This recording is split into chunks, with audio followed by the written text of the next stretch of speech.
I never saw myself as being on a generic sitcom, for example, Larry Loves Lettuce or something. I always thought that I would be on Saturday Night Live or something like that, or an off the wall show, because I was a pretty off the wall character. I was a little different.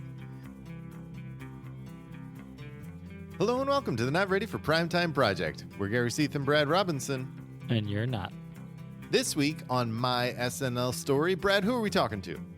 We have got Patrick Weathers, Season 6 featured player. As we're finishing up Season 5, starting to look ahead a little bit. And Patrick's somebody I was lucky enough to meet during the SNL 50 weekend a little while back. We had a good time. And we wanted to bring him in and talk to him about Season 6, what that was like, moving on from the original cast. So we brought Patrick in. We had a really good conversation, a lot of fun, some good stories about his musical background before then. He was an opening act for people like the Meters, who were also on SNL back in the original era, and just his whole story of just anyone's story of being in Season 6, I think, is fascinating.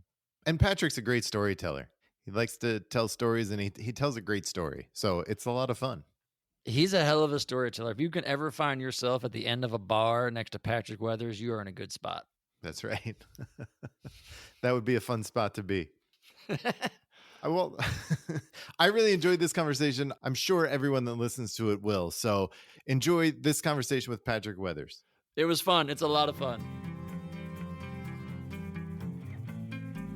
Patrick, welcome. Thank you for joining us. Well, thank you for having me. I'm looking forward to it. Patrick, the first question we ask all of our guests is, when did you first hear about Saturday Night Live? Well, I first heard about Saturday Night Live. I was a freshman in college, and I had some buddies who were in the art department and creative writing center and things, and they were older guys. They were like, seniors in a graduate school. And I used to go over there with my guitar and entertain them. I'd play songs for them and stuff. And it was the very first episode that they did of Saturday Night Live. I think George Carlin was the host, and they were watching it. Yeah. And I walked in. I didn't see it from the very top, but I walked in and started watching it with them. And when it ended, they turned to me and they said, "Patrick, now that's the TV show for you. You should be on that TV show." Yeah. And they really did say that. And I've been reminded of that several times over the decades since. So then that played a role in your life and what you wanted to do with your life from then on? Well, it was always an option. Like, if you thought about like TV, I never saw myself as being on a generic sitcom, for example, Larry Loves Lettuce or something. I always thought that I would be on Saturday Night Live or something like that, or an off the wall show, because I was a pretty off the wall character. I was a little different. And I was working in New York. I'd come to New York to be a singer-songwriter. So the acting thing was a detour that became very serious for a while. But I was basically a singer-songwriter is what I started out being. I mean, I'd gotten the bug when I was a small child in Mississippi, seeing Elvis Presley on the big screen in the movie theater, when I was like 4 years old. And I decided, hey, that's what I want to do. I never thought I'd ever wanted to do anything else but, be Elvis or be like Elvis.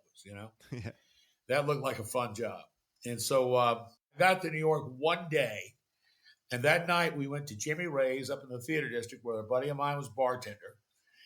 And there was a guy that I had directed in a play for one of my class assignments in theater arts, an actor, and he didn't want to finish school. He wanted to come to New York and get right into it. So I directed him in an audition piece from that play, which was titled Baltimore. And he got accepted into Circle on the Square Repertory Company. So he felt like he owed me one. He said, I've got this gig at Studio 54, and it was great money and everything. And I was telling everybody how I needed to get a day job. He said, why don't you come by tomorrow, and I'll see if I can get you in, as my backup and my relief guy, and you can come in and trail me. He said, people are standing in line, for miles to get in that place. I said, well, sure. I didn't know that much about it, really. So I went over in the afternoon, and we went in the back door, and there was Studio 54 without the lights on, with the lights up, as a matter of fact, without the theatrical lights on. And so you saw the sticky carpet, all the garbage and everything, and the gum on the back of the chairs. And Steve Rebell was in there cleaning it up with Michael Overton, who was the manager. And he introduces me to Steve Rebell, and he says, okay. So I came back and started work that night. And as fate would have it, my friend Jeb just took his bar towel and threw it at me, and he said, "I've had enough of this place. I'm going to Europe. The job's yours." Out the door. The last time I ever saw him. And so then there I was, at Studio 54. So after that experience and all of that went down, I started writing a book about it. All these kind of little, very thinly disguised scandal sheet filled with celebrities, and famous personages of that time. And so it brought me to the attention of some agents, and they said, "Look, to want to be a singer-songwriter, we think you're a really funny guy, and you tell great stories, and there's a 1,000,000 to 1 shot you'll get a hit song, and if you do, it's a 1,000,000 to 1 shot you'll follow up with it." But they're auditioning to replace the original cast of Saturday Night Live, and that's a 1 in a million shot. But we think he might be 1 in a million. So, what do you say? I was like, "Well, sure." So they told me they were going to get me an audition and everything, and they didn't really do that. They called me up and told me to call Audrey Dickman. Sure. Mm-hmm. And to not take no for an answer. Mm-hmm. That, no matter, he says, they haven't cast it, they're still looking, and just don't take no for an answer. So the first thing they started telling me was it was all filled up, sorry. And I said, "Well, no, I know it's not." And I said, "You really need to see me." And I just break into a different character. So I was talking to her on the phone. I go into Blando, from Streetcar Named Desire. Look, I don't go into stuff bagging talent agents about to show them what I got. So I break into Rhett Butler, or whatever, just, Johnny Cash or Elvis, I break into Elvis, Bob Dylan. So anyway, she said, "Can you be here at 4:00 this afternoon?" Actually, it was 4:30. And I said, "Sure." So I grabbed my guitar and I went in there and I opened with a routine that I did that I always done going way back to the end of my high school days and beginning of college, which was the Bob Dylan and Johnny Cash duet, where I do One Too Many Mornings. So I was like Johnny Cash down in C, and it was Bob Dylan up in A. And I modulate, so not only do the voices change, but the key of the song changes too.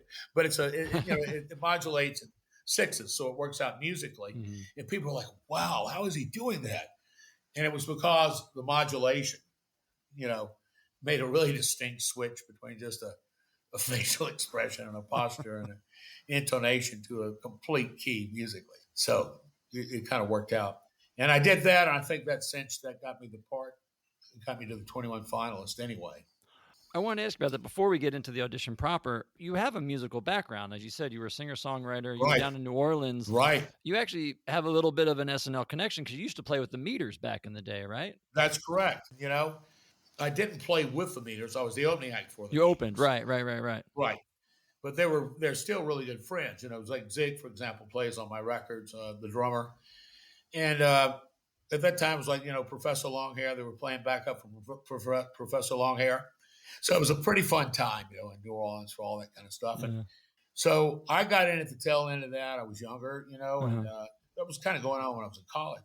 And then when I got out of school, I went down and I started. There was a guy named Mississippi Mike who booked the Meters, and he was booking me. And I was a fan. He introduced me to them, and they liked what I did on stage. And we started having fun. I think, they thought, well, it's a lot cheaper than having them pay an opening band. Mm-hmm. You pay one guy, he can go with us. He travels light. So we went on tour and playing clubs all throughout the area, promoting their new record and everything, and did that for a couple of years. And it was quite an experience. It was a lot of fun. Mm-hmm. So when I went to New York, that's what I was trying to extend. But as I said, I ended up working at Studio 54 and going to Saturday Night Live, which essentially is all good, but that all kind of came out of carelessness. Have all your favorite podcasters given up? Well, join us at Between the States. We're just getting started. Between the States is a podcast about people, for people, by people. What kind of people? Celebrity people. Not celebrity people, regular people. Regular people? On a podcast? This sounds like a scam. It's not a scam. It's for real. Well, it's about time. Real people on a podcast. What do they talk about? They talk about all sorts of stuff, from the mundane to the exciting, from past life experiences to future plans. Is there a website I can visit? Yeah, you can go to BetweenTheStates.com and find us on all your favorite podcast platforms. I'm going to do that right now. Find us at Between the States. Between the States. Between the States. Between the States. Between the States. When you were in New Orleans, were you there when the show came down for that Mardi Gras episode that the meters were supposed to play on and they got bumped? No, that was before my time. That was like the first okay. season. Yeah. But it was, from what I understand, it was almost an impossible task to do that because it was during Mardi Gras and they really were not prepared for what they were going to encounter with the mob scenes and the drunks and everything. Yeah. Trying to do a live comedy sketch show in the doorway of a strip joint. It was tough. But it made an indelible impression on Dan because it's kind of his adopted home away from home in many ways. New Orleans is, you know, he was was here a lot. So then you went. So sorry, I'm just trying to ground myself back to this audition process, right? Well, the meters. Okay, well, the meters were on Saturday Night Live. Yeah. No. They missed the. They performed on there as a musical act because of Garrett Morris. Garrett Morris was from New Orleans. He was from the Ninth Ward, and he knew all those guys. Grew up with them, big fans of theirs, and he got them on. And at the time when they were when Agency for the Performing Arts, who handled Steve Martin and Dan Aykroyd, and they were the ones who put me up for Saturday Night Live. And they were deciding whether or not, we don't know a lot about him as an entertainer here. He's only been in town a short time. So they started calling it like New Orleans, and they called Jed's. And this was a crazy club owner, Jed Palmer. And the meters happened to be in there like doing a sound check. And he called and he said, well, I don't know anything about that guy. Ask the fucking meters, And so went down and they asked him, and they said, yeah, they say he's the funniest white man east of the Mississippi. So that was a real big plus for me that they gave me an endorsement like that. That's pretty heavy, That's a good endorsement. Yes, indeed. So I would say by the fact that everybody was a big fan of the meters, and the meters were like the Beatles of New Orleans. I think that certainly helped catapult me a bit, through the doors of SNL, that I had that connection. So back to the phone call when you called Audrey Pert Dickman and didn't take no for an answer. So you then got an audition. I did the same day. So tell us about that. 4:30. Well, I talked to her, I guess, around, noon or noonish, or maybe right after like 1 o'clock. And she was telling me that it's all been cast, it's all locked up. And she said, sorry, the ship sailed. And I said, well, no, it hasn't. I said, you really need to see me. And as I said, I turned the phone conversation into an audition. So I was going in and out of characters the entire time, just improvising and saying, that you really do need to see me. I know you're having trouble filling the shoes. And I've heard about some of these auditions you've had up there. And I said, it's really essential that you see me because I'm going to really knock your socks off when you do. And I said, not only that, I can help out with the writing staff. And so when I got around to doing, I think, a little bit of the music stuff over the phone. Yeah. She said, can you be here at 4:30 this afternoon? And I said, yes, I can. So I went in with a private audition with the associate producers. So it would be Audrey Pert Dickman, Neil Levy, Liz Welsh, and Mike Zanella. And I was very fond of her, by the way. I always liked Audrey, very fond of her. So that was before I went in and met Jean. So then I came back and I went through the 21 finalists. And then the next time was to meet Jean. And by then, I did have an agent at APA. And we had been going around to wherever Eddie Murphy was performing and trying to court him over to APA. And we'd gotten to be kind of friends. But he hadn't even really had his audition yet at Saturday Night Live. They were talking about getting me in for an audition. Because you were watching Eddie before he auditioned. Yes. Right. I've been doing stand-up about three months or something, Jesus. 9 months maybe. Yeah, he was, I think he was 19 years old. But we hit it off. And it's just really interesting the way that worked out with the guy that I brought into the fold, with David Sheffield. And he became really Eddie's primary writer throughout his career. And he was just enormously talented. But yes, that's true.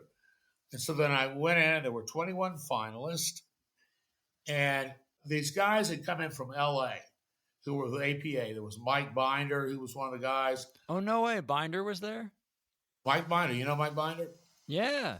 He's a great filmmaker now. Yeah. So Mike was there, and Paul Reubens, who was Pee Wee Herman, Mm-hmm. who was Paul Reubens at the time, wasn't Pee Wee yet. Mm-hmm. But that would be a lifelong friendship too, with him. And he was so funny. I felt like when he was there, he came from the Groundlings, Mm-hmm. and they had not done that Pee Wee thing yet, But I thought he was so funny, and I worked well with him. And we were like doing these really funny improvs and everything. And that was part of it. You had this script that you had to read. And I was there like reading it. And I actually said to them, because I believed this, I thought the script was so lame. Maybe I just didn't get it. You know what I'm saying? I just didn't get it. But I held it up. I said, this is a test, right? I mean, you're giving us this to see if we can make this funny. Because it's really, it's not funny, right? Yes. And I wasn't trying to be funny, but they were laughing because I was deadly serious. It just really sucked. None of us thought it was funny. And then we got into a thing where we were reading doing those scripts up there. We had a stack of them we had to do. And Paul was seated next to me, and Binder was over here. And the deal was, if they took all of us from APA, including the two guys from California, then Steve Martin would host the first show because he was with APA. It would be like a package deal. Got me? Yep. Mm-hmm. But that didn't happen. They only hired me, kind of, quasi. But Paul totally froze up on the audition. I mean, he just went blank, and he was just stiff, and he was sitting there. And I had to, reach over and, hit him in the back. Oh, where he came back and started doing the lines. And he just got so nervous. Paul went out there and completely blanked out. He just started apologizing that he couldn't do it. And he was like this. I couldn't believe it. But I, on the other hand, killed on it. That was like probably my shining moment. And I did this whole thing where I'm talking on the phone. I was really kind of doing Mike Zanella, talking on the telephone about Jean Doumanian and talking about who's up there and who the finalists are. But I was doing it as myself. So in other words, I was talking to my agent about what was going on up there during the audition, who was in the audience, what they were thinking, who did what in the audition, how I was doing. And the undercurrent was Woody Allen there? Because they knew his relationship with Jean Doumanian. I said, yeah, he's out there. Right. Yeah, he's got a hat on, a trench coat. He's out there. So I was doing this improv on the phone. And now that I think back on it, a lot of it was kind of Woody Allen-esque, because I did this scene from Streetcar, where I did both Stanley and Blanche, and start chasing myself around the desk. Mm-hmm. And crazy things like that. Red Scarlet, I did. And then, the Dylan and Cash duet part of that without the music.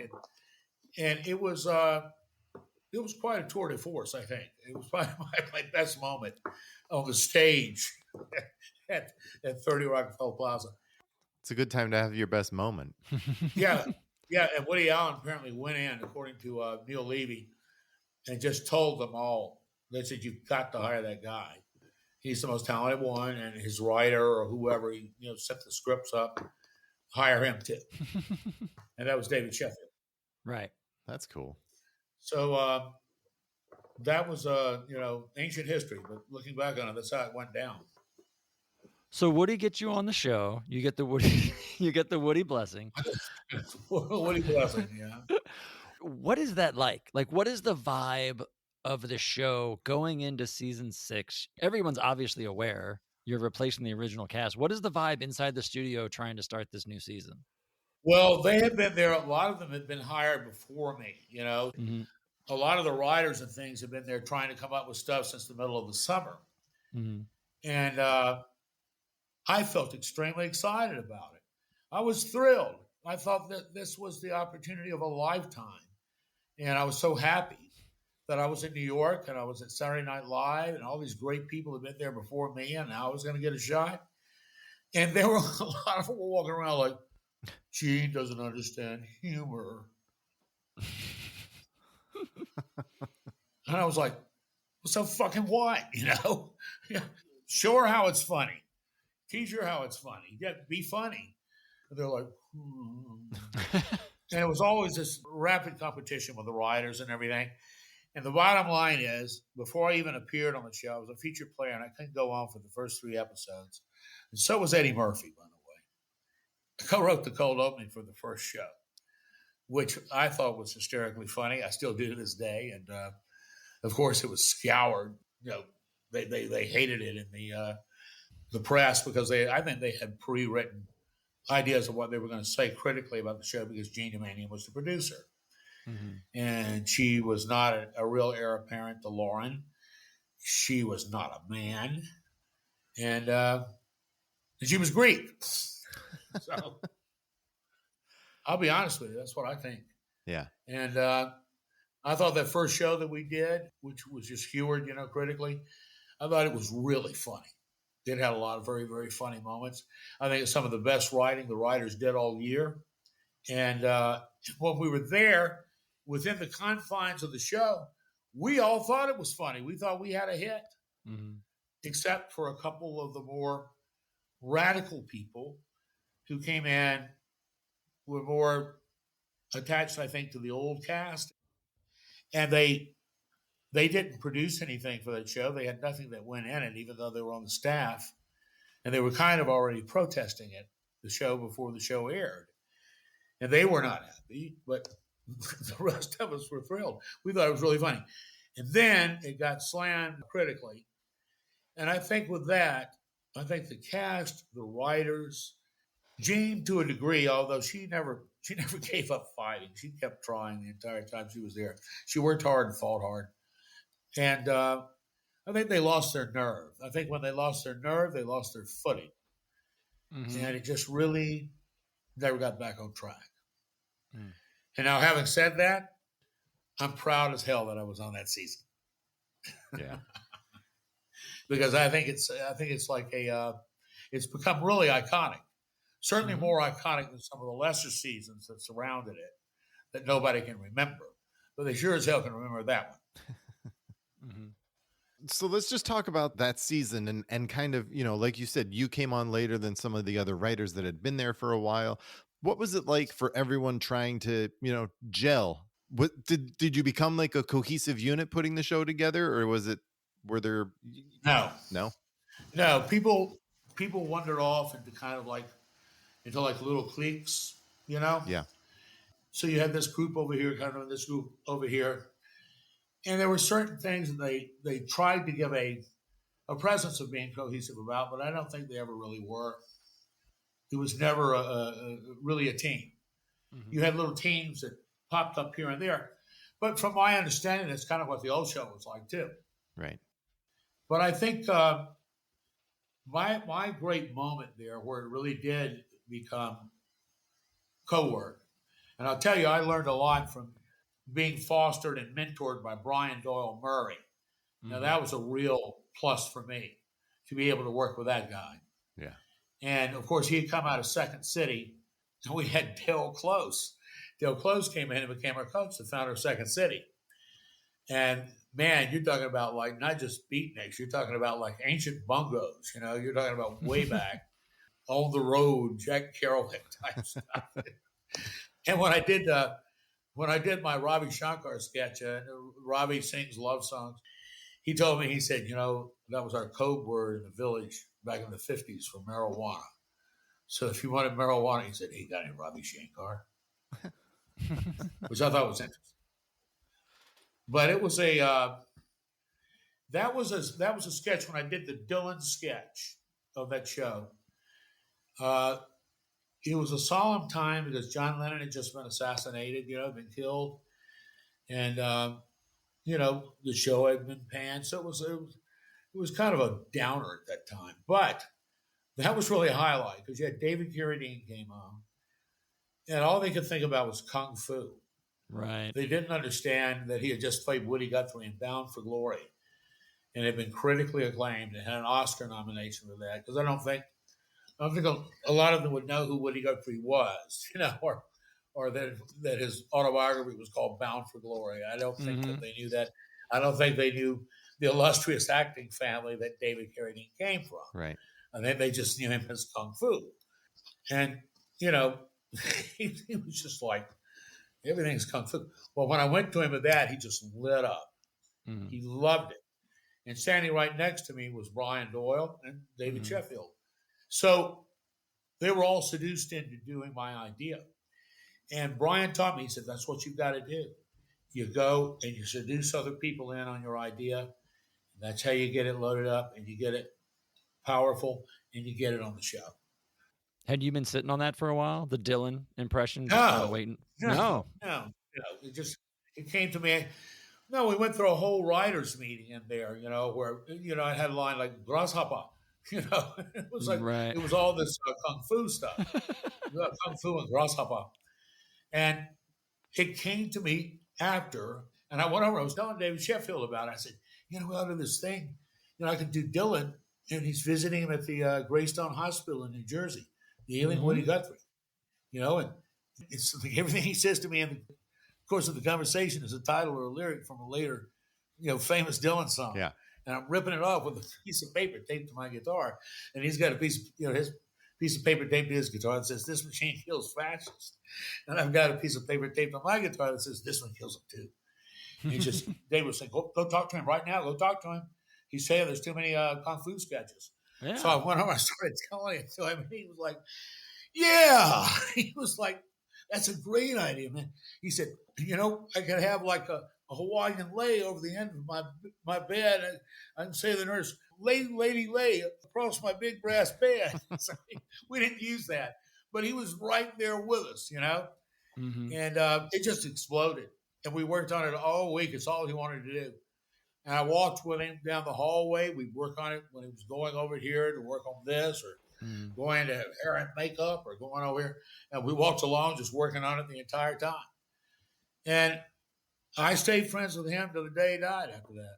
Oh, wow. I would see him. I wouldn't see him every year. I might not see him for a few years, but we'd run into each other and always had that moment. And he said, and out of all the stuff that he ever did, he told me later, he said, that was the top of my career was doing Saturday Night Live. Doing the show? Oh, wow.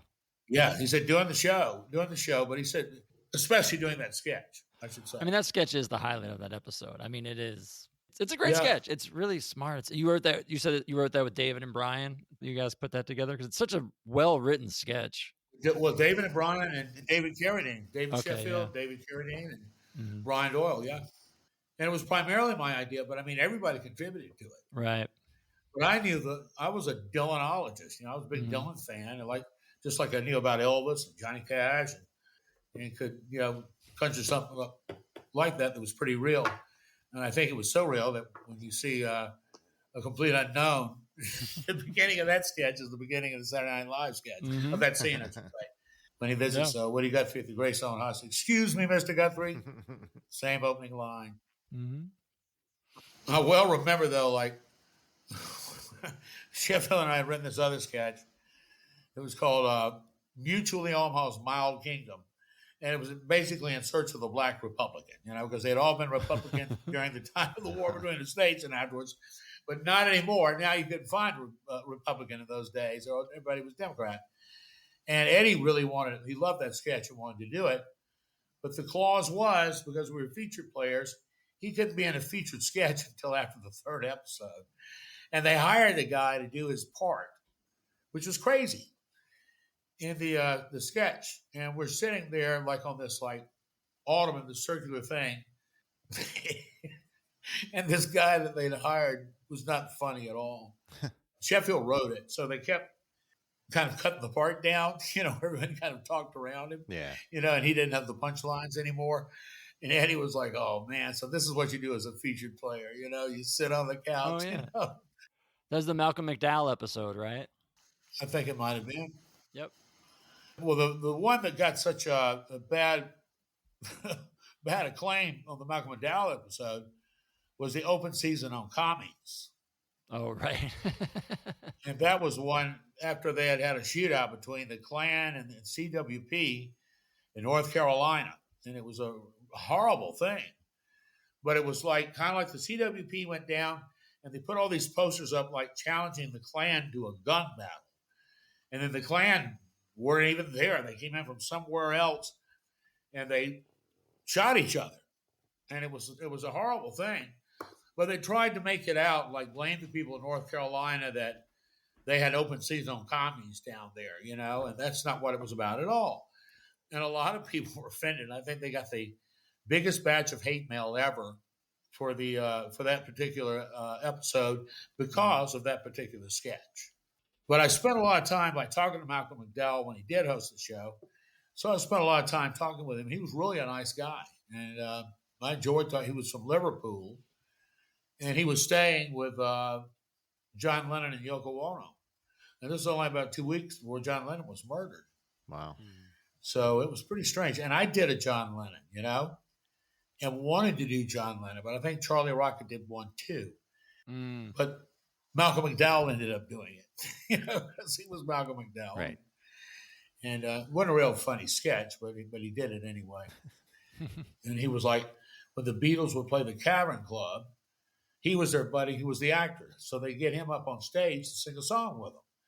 And the song he always sang was that song, Anna, which John Lennon sang on their first record.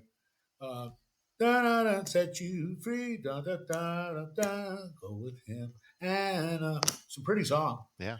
And he was doing like Old Lucky Man and these things. So he was coming up as an actor as they were coming up as a music group. And they have known each other, since they were kids. And so that was really cool. That's fun. So in that season, you're one of the few people who worked with Yvonne Hudson.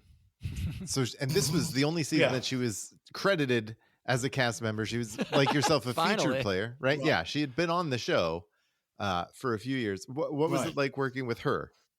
Well, I mean, she was the receptionist.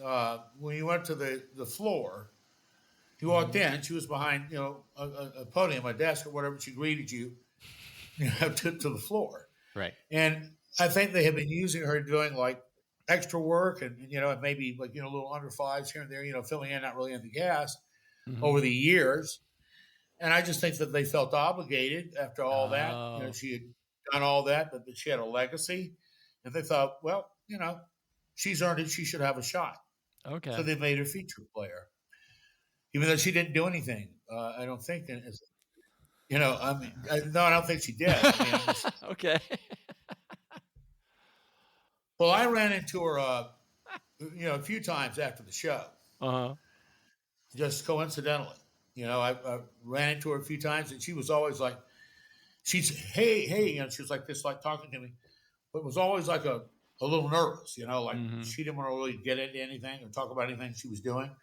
She talked to me a little bit, but I ran into her like, I guess 2 or 3 times over those years, and have no idea where she went or what happened to her. Yeah.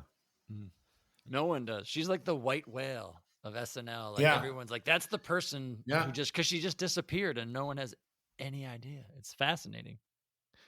So as season 6 kind of went along then, and I guess you get the feeling you became more and more desperate. Well, yeah. I mean, things aren't going great, right? Yeah. How did the season progress for you then, as as a featured player, but also as part of the cast and writers? Well, my agents told me not to go up there anymore. It wasn't going to do me any good. Don't even bother. Well, it progressed rather sadly. Yeah. And, and I know as it got around toward the end, people were frustrated and they were bitter. But there was an interesting episode to my end of the season up there, because I met this really pretty young girl who'd been kind of hanging around the show. And she undoubtedly had seen me, in the sketches and things, and liked me. And her name was Amy Wilson. And we kind of started going out. And then when Bill did that final episode before Gene was fired, and he was coming in there off the hit movie Stripes. Yeah.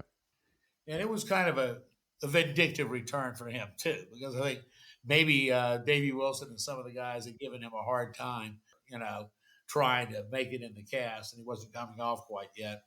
Because I know I went down with him and Brian down to Wolf's before that writers' meeting. We had a few Bushmills, and some, that sort of thing before going up for that meeting. But it was a great show, I thought. And I was in the Nick Rivers sketch with Eddie and Bill. And then that Sunday after the show, I had a date with Amy, and we went over and met Brian Doyle over this other bar because we didn't live too far from each other. We lived near Tramps, over on the east side, And so we were drinking with Brian, hanging out with him, and he said, "I can't believe it, man! I just found out they fired Jean, and she's clearing out her offices tomorrow and everything." And he said it's really surprising to me. I mean, my brother just hosted the show. To me, the timing is really off, and I had no idea. Brian was like, "Do you know who you're with? Do you know who your date is?" I said, "Well, no." But see, they had been bringing me up to like Dennis Considine's office, who was head of late night programming, asking me what would I do if I produced the show, And I was up there with Rollins and Jaffe and Norm Crosby, heavyweights, like sitting in a committee with them as the least featured player, the guy from the Dylan sketch, And, well, as it turns out, Amy Wilson was Irv Wilson's daughter, the president of NBC. And that was my girlfriend at the time. I didn't know. Didn't know that? Maybe you should ask some questions, Patrick. And she was great. I loved her. But we ended up going with Amy Wilson and me and Brian Doyle Murray, and we went to an Irish bar, and we stayed there mainly all night long talking to this crazy bartender who was going on and on and on that they were looking for his brother, and he was talking about the IRA and everything. And we just basically thought he was just making stuff up. He was just like, full of hot air. And then a couple of weeks later, it broke in the newspaper, that he and his brother were the most wanted guys by Scotland Yard at the time from the IRA. Huh. And they picked him up right there on 23rd Street. It was a crazy night. Was there ever a point during, and I know it was a short season, but was there ever a point where people thought we might survive this? Like we have a shot? Or was it always just an uphill battle and you guys were just like, we're never going to be able to crawl out of this shadow? No, I think, no. I think there was never a moment where people thought, like, this show will go off the air. And, I thought people thought, well, maybe we might get fired. Particularly the people in the regular cast, were very antsy. The only one that I was really confident that would be kept would be Eddie. Right. And the only people who had really championed Eddie had been David Sheffield and his partner, Barry Blaustein, and I'll say it myself. Right. Because I was friends with the guy. We shared the dressing room and everything. We were both like Elvis freaks, and I knew him before he was on the show. Yeah. So he trusted me. He felt like, I wasn't trying to get anything off of him, Right. But for any of the rest of them to say that they were big supporters of Eddie Murphy and they championed him and were writing for him every week and all that, it's just not true. They didn't do that at all. So, I don't think there was really a moment where everybody just thought, well, this is the end. We're all screwed. I think some of the people there that were the older writers and that had been hired, that had careers previously and were a bit more academic, I think they felt that way from the first minute of it. I think they felt that way before the show ever aired. They knew the futility of it. But when you're in the middle of it, you were in the cast, even a featured player or even a writing team, I don't think anybody felt that way whatsoever. I think that they would whine and complain. I don't want to be on this show. I'm going to quit. Jean Doumanian doesn't know humor. And it was that kind of bullshit. Yeah. Right. But the truth is they were lucky as hell to be there. They had certainly beaten the odds just to get to that point, Sure, of course. And why they didn't want to champion and see it through, it was beyond me. But, and things didn't work out for me the way I'd hoped they would there either. But right. Nonetheless, I don't think I ever got to the point where I threw in the towel on it. Because you touched on it, and then we wanted to ask, too, is like just trying to figure out what that last week would have been like. You have Bill Murray come back. One of the original, members from the original cast, a huge week, and then all of a sudden, I can tell you what the writers' meeting was like. You turn around, and then they fire Jean Doumanian. It had to be insane. Oh yeah, you mean Dick Ebersol was in there? What was it like when he arrived? Sure. I mean, what is anthrax like? What are the most vile things you can think of on earth like? I mean, yes, the plane crashed, but he told us right away, that pretty much he had created Saturday Night Live, that it was his idea. He had brought it to the air, just like the Midnight Special. And Lorne didn't really have very much to do with it. He was just kind of along for the ride, and he had picked everything, and he thought the show could be saved because the cast thought so much of him that all of them would come back and do ghosting and walk home because they were so fond of him. He was this and he was that, and he was this and that and this. And I met his ex-wife later. Well, I'm just saying, I met his ex-wife later, and we spent some time together, and she told me a little bit more enlightening information about his persona. So that was a little bit of a payback, but not nearly enough. So at any rate, no, I think that, he had his own plans, and he was there, he was going to save the show. It was very important to him to be a hero and to be treated that way. He's a warm guy. That Dick Ebersol is a warm guy. He was kind and warm. And I just remember being in his office and Matthew Lawrence sitting there looking at me like, motherfucker. Well, let's go back to that. But that was about it. Let's go back to that week with Bill Murray, though. Yeah. What was it like having him in the building? Like you said, you're friends with Brian. Well, I know. I was friends with Brian, but I mean, it was Bill. I mean, Bill was like, Bill is this big guy. He's a big personality and a big guy and very witty, very funny, and very strong personality. And it was a little overwhelming sometimes. Yeah. And Bill went down to Waltz and got pretty tanked up before the writers' meeting. So when he came in, he was real drunk. And he came in, was just making like all these like comments and everything.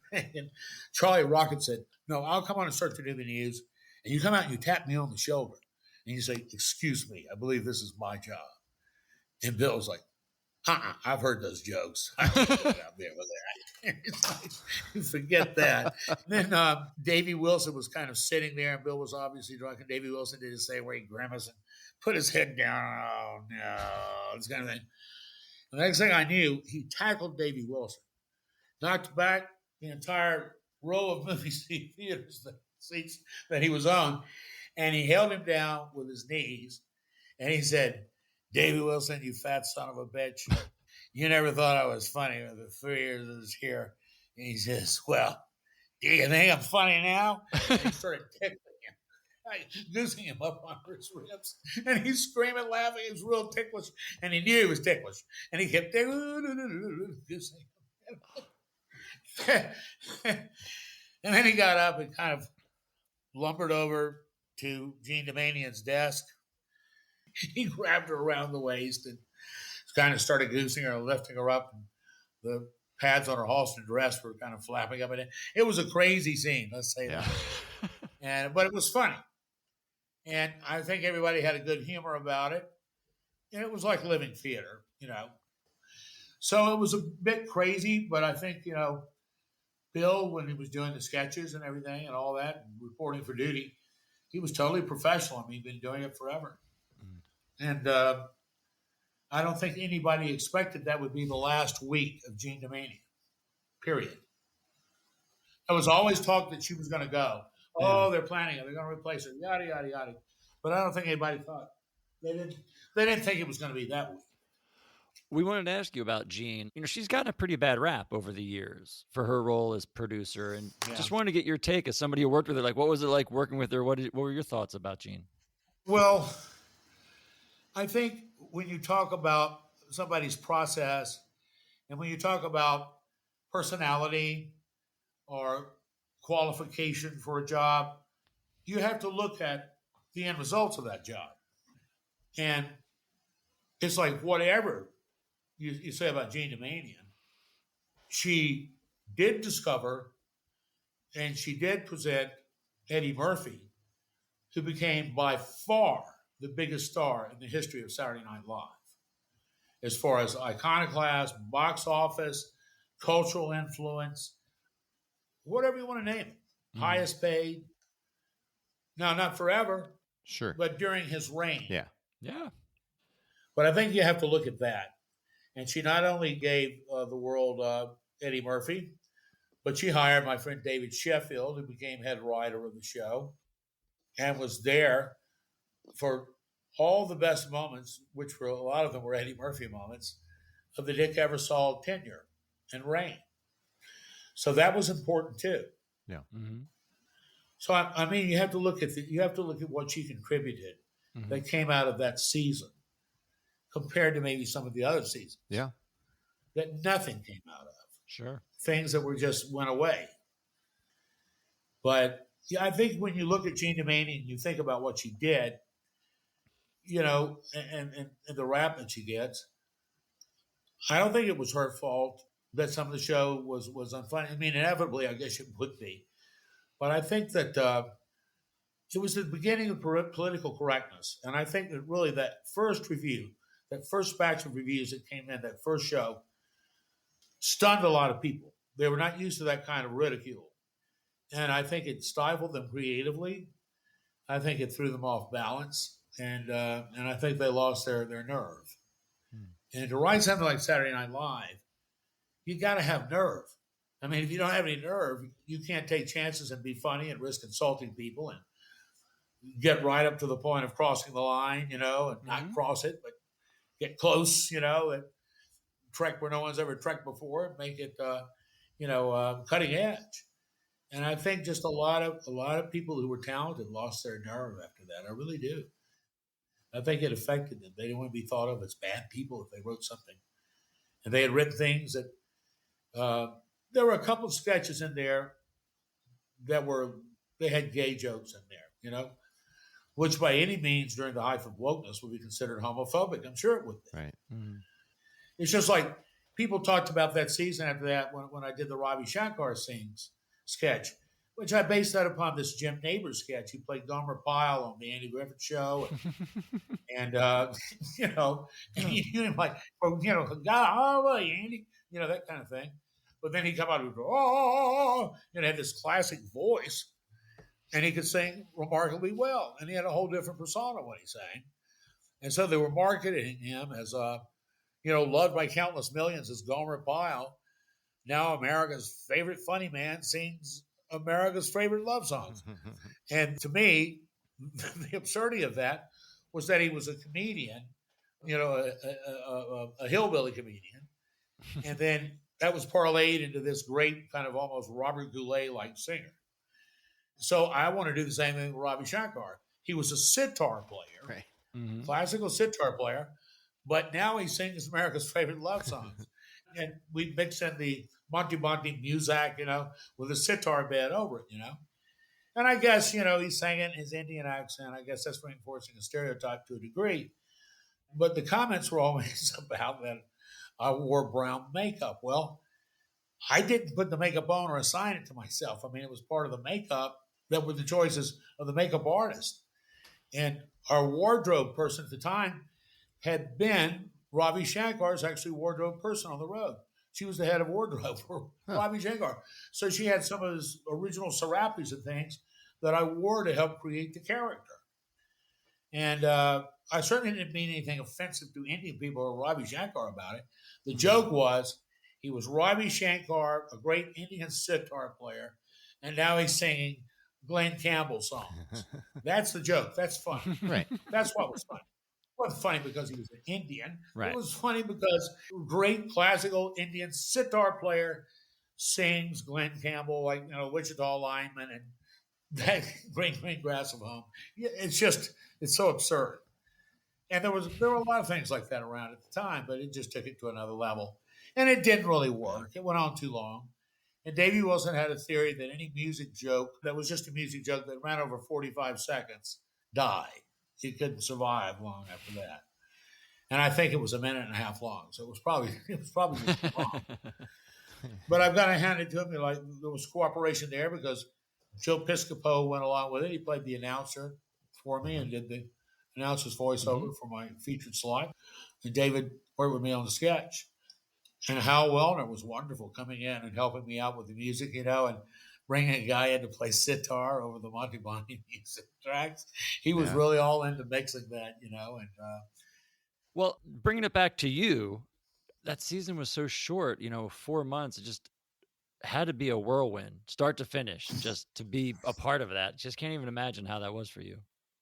well, so many things happened during that time too. Oh, God. I mean, it was very eventful.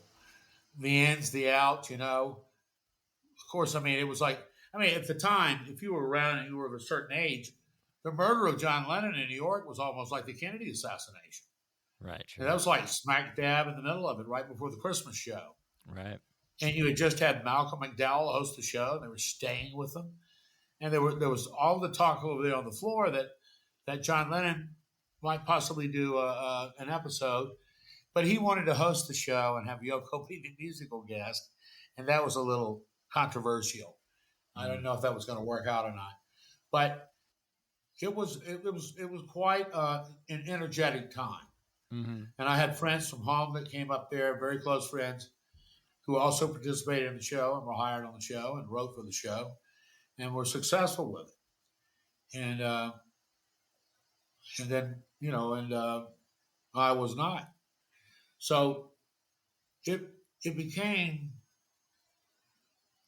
something that you thought about over the years, and people never stop thinking about. They can find out anything you've done. It really doesn't matter what it is. I could come in and say, well, I did this or I did that. And they go, you were on Saturday Night Live? You said you were on Saturday Night Live. And people, they don't let that go. It's so iconic. Mm-hmm. So, yes, it was a whirlwind. And, and as I said, it never quite leaves you. Now, over the years, I got to be very close friends and associates and creative partners with people who were from different eras of the show. They weren't even from the same era that I was, Right. like the Aykroyds, for example. I've worked a lot with Dan and Peter was really like my brother. I mean, I lived over there in the house, when we were working on a couple of our episodics, and for a couple of years, working constantly on those. So, I mean, I was friends with Leyland Abulsi. I mean, it's just so many people from different eras of the show that I knew. David Spade, Well, you knew Lorne, right? Yeah, sure. I mean, I was going to be on the news show. New show, yeah. And that was Dave Thomas and Buck Henry. And and Neil Levy was working over there as the casting coordinator, and I was going to be a feature player. That was really exciting, and I liked Lorne. And what a thrill that would have been. And I just remember, I was back at Saturday Night Live a few seasons later, and through another whole different connection, there was talk of bringing me back. And I was meeting with Al Franken and these people. And I remember running into Lorne at one of these parties after the show. And he said, have we worked together? It was because we almost did work together. Yeah. But what an interesting run it was, and it has been. So, I don't regret it. And I was glad I was able to tell however many people it was at the time, 6 million people, what was on my mind that weekend, Yeah. That was really a rush to know that you had an idea, you thought of something, and it's just not like a living room full of people, but you're telling 6 million people what's on your mind. Yeah. And that is quite an experience. A lot of people will never know that. Well, Patrick, thank you so much for sharing all of your stories about your time on SNL. We appreciate it. You said you just released an album, right? So you're still making music. What are you up to these days? Yes, I am. And this is my my latest one. This is Nice. Appropriately called No End to the End. Awesome. And it's a DIY recording because I wrote all the songs on it. I play all the instruments. I did all the arranging, all the singing. I actually recorded the entire thing myself in my home studio. I engineered it. I mastered it. And of course, nobody has a CD player anymore, but they do make quite a calling card. Yeah, it's nice. So you can go to my website, patrickweathers.com, and order one of these babies if you'd like, or I have instructions there how to order them. And it's on Spotify, all the usual downloads. And we should say it's not your first. This is third or fourth album? It's all told, it's my fifth. Okay. It's my fourth full album. I did an EP as well. But this is my fourth record of original songs. Yeah, we spend a good deal talking about only 4 months of your life, but you have done a lot since then. We Yeah. should say 20 plus film credits since then. You've been you were on Broadway Right. playing Bob Dylan and Elvis Presley on Broadway after SNL. So Yeah. a long career after what we talked about tonight, including the music that you're still putting out. Yeah, that's very true. Hopefully it's not over yet, that we still have some things to go. And I've been a successful art dealer too, working with Francois Gillot and the Picasso family. And, I became really her top private dealer. And so that's a whole nother life, It's amazing. Well, we'll throw a track on when we finish up here. What should we play off the new album here? I like the lead track, the I Don't Like You Anymore. You really like that I one? do. That would be fine. That's really kind of Beatle-esque. It's very that was Beatle-esque. that was Yeah, all- but we'll play whatever you want. Well, the one I was saying that was kind of timely and might be appropriate is the one about the border wall, Long Tall Wall. All right. All right. But if you prefer the other one, that's No, fine too. we'll play that We'll one. play Long Tall Wall. No, you're the guest. We'll play that one. But Patrick, thank you so much, man. It was Good. great. I got a chance. Thank you, we were Brad. talking earlier. I got a chance to hang out with you. SNL 50. It was a blast. We should do it again. I hope so. I hope I didn't get too over the top with my stories. I was just No. trying to be straight up with them. No, this was great. Thank you so much, Patrick. Thank you. Thanks, buddy. See you soon. Well, like we said, that was a fun, interesting conversation with Patrick Weathers. Hope you enjoyed it. Yeah, I'm sure you did. Mm-hmm. If you have the time, get yourself down to New Orleans, find a bar. Patrick's probably there. Ask him more questions. And now we're going to leave you with Patrick's song off his new album. Brad, what's the name of his album and the song? The album's called No End to the End, and the name of the song is Long Tall Wall. It's great. Good night and have a pleasant tomorrow.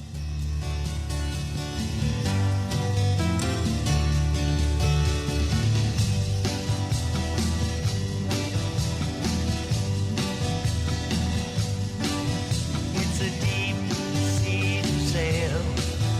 It's a long way back home. There's a long, tall wall where I've grown. It's a steep hill to climb.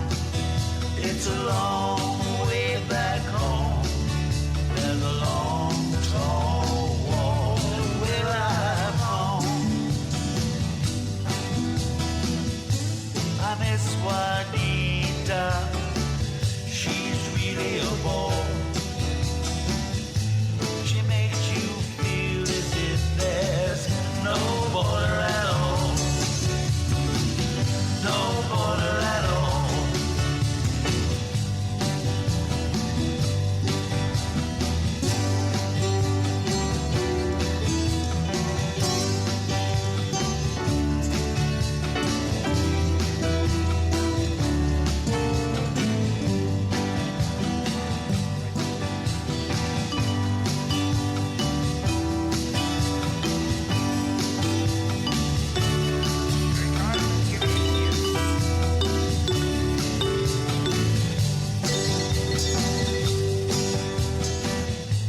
I miss Juanita. She's really a bore. She makes you feel as if there's no border at all. No border at all. It's a rough road to walk. It's a long way back home. There's a long, tall wall where I've grown. It's a thick swamp to swim. It's a long way back home. There's a long, tall wall where I've grown. Yeah.